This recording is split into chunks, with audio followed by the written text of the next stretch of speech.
after breakfast, I decided I wanted to make some scones, and I got the recipe out of this book, A Passion for Baking. It's a really, really good book, and I've used several recipes out of this book. And the recipe that I'm going to be using today are the Mandarin and chocolate chip scones recipe. In a large bowl, you want to mix together 4 cups of all-purpose flour,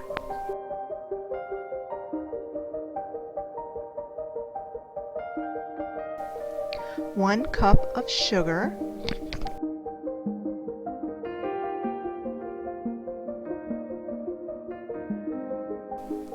3/4 teaspoon salt,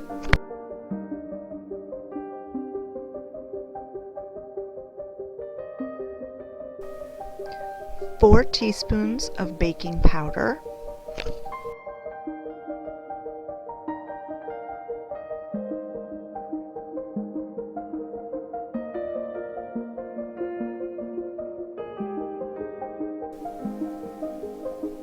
1/2 teaspoon baking soda.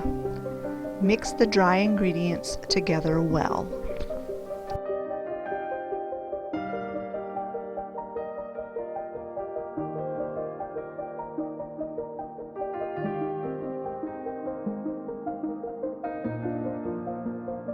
To the dry ingredients, you will add 1 cup of butter, and you're going to want to cut it up into small chunks to make it easier to blend it together. And then you will just mix it until the flour and butter mixture is completely combined and it looks like cornmeal.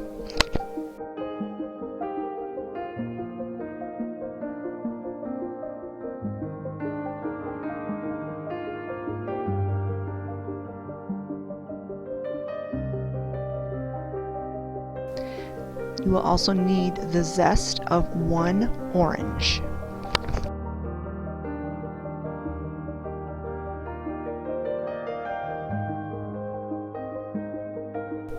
The recipe also calls for 3/4 of a cup of buttermilk. I did not have buttermilk, but I did have my almond milk, and you just need to add an acid to whatever milk you are using, and it will have the same qualities as buttermilk.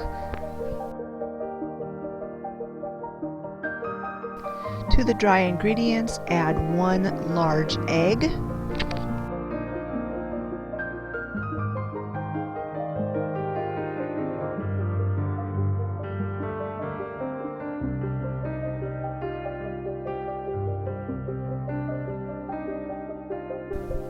one and a half teaspoons vanilla,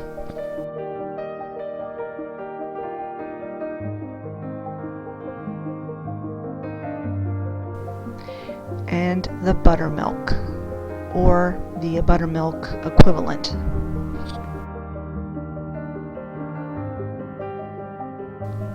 Mix well with a fork until a soft dough forms.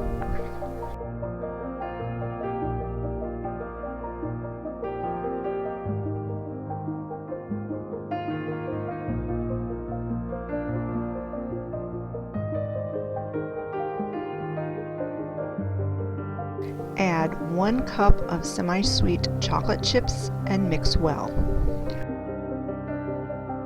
Knead gently on a lightly floured work surface, pat to 1-inch thickness, and cut into 14 to 20 wedges.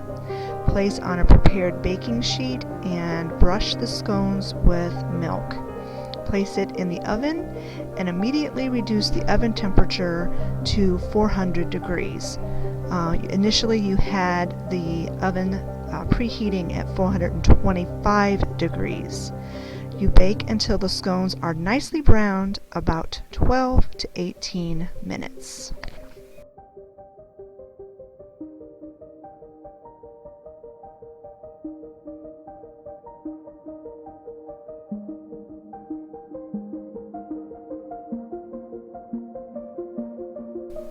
After the scones come out of the oven, and while they are still warm, you're going to want to glaze them. Now the glaze I was going to use called for powdered sugar and then the juice from that orange that we zested. Well, I didn't have any powdered sugar. I thought I did, but I didn't. But it's really easy to make your own powdered sugar if you don't have any. For every cup of granulated sugar, you need to add 1 tablespoon of cornstarch. You mix those two ingredients together really well, and then you blend them up in a food processor or something that will chop it really fine. I don't have a food processor. All I have is a spice grinder. So I only made about a half a cup of sugar, powdered sugar, because I didn't need a full cup. So in this bowl I have half a cup of sugar, granulated sugar, and about half a tablespoon of cornstarch, and I'm just putting it in my spice grinder, and you're going to whiz it up, and it's pretty remarkable how it works, and it totally makes powdered sugar. So if you're ever in a bind and you need powdered sugar, just remember it's 1 cup of granulated sugar and 1 tablespoon of cornstarch.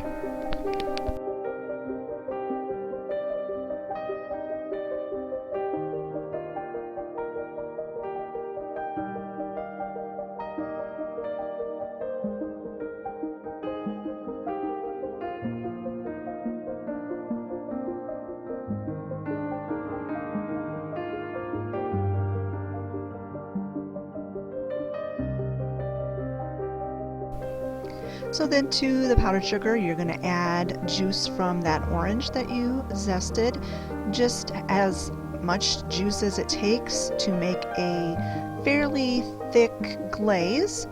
You don't want it too soupy, but you don't want it like frosting either.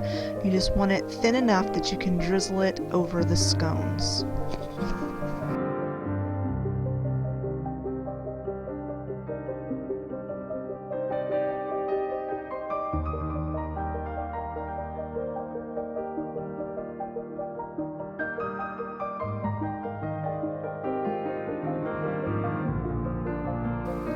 And these scones were absolutely delicious. Everyone in the entire family just really liked them.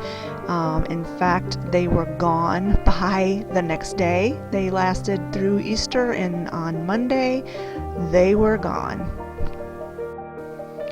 I hope you enjoyed this video, and I hope you give these scones a try. Like I said, they were absolutely delicious. They were very easy to make and had ingredients that were readily available to just about anyone. I will have the full recipe, ingredients, and instructions written in the description box below. Thanks so much for watching, friends, and we will talk to you later. Bye-bye.